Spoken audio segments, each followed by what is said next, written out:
Good evening, YouTube. You guys are now watching another segment of the TheCaliEffect. Today, for Meta Monday, we're going to be doing the Transmigration of Prophecy, an interesting trap card that debuted in Strike of Neos. Transmigration of Prophecy is limited to 1, and it's limited to for a very good reason. But let's get down to the effect.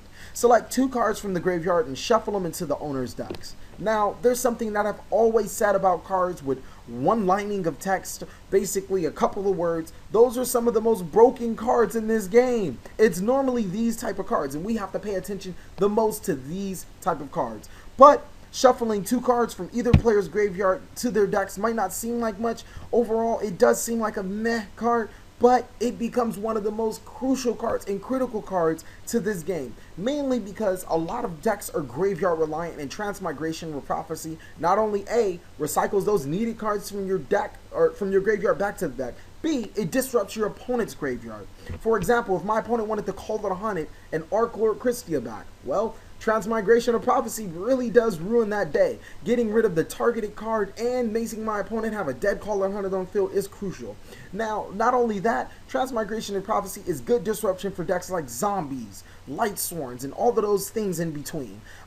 Really helping you get over and improving your game, but this is a card you have to use wisely. Since this card does not net you any advantage immediately, you have to use this card to its best advantage. Putting an opponent's Treeborn Frog back to deck on their standby phase when it activates is very critical, as opposed to activating on your turn to putting the Treeborn back, so now they know. It also comes with a Book of Moon type effect. While it doesn't get you anything, it can put wavelengths through your opponent. It can destroy your opponent's whole game plan. There's been times where Transmigration of Prophecy can win you the game on its own right, just by shuffling 2 cards from the graveyard back to the deck.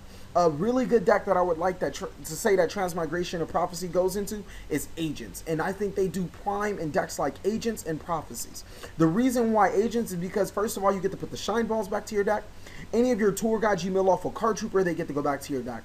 And just so many other cards in your graveyard get to go back to deck. It's great management for Arc Lord Christia, as well as disruption for the opponent if your opponent plays any graveyard reliant cards. For Prophecy, since Spellbook of Fate is limited to 1, you don't want to always recycle it with your tower. Just activating this card and putting that fate back to your deck can be pretty good or pretty instrumental. Keep in mind that you can select both your graveyard and your opponent's graveyard at the same time. So selecting that Caller Hunted monster and your Spellbook of Fate is pretty good and ultimately leads to that plus effect in your game.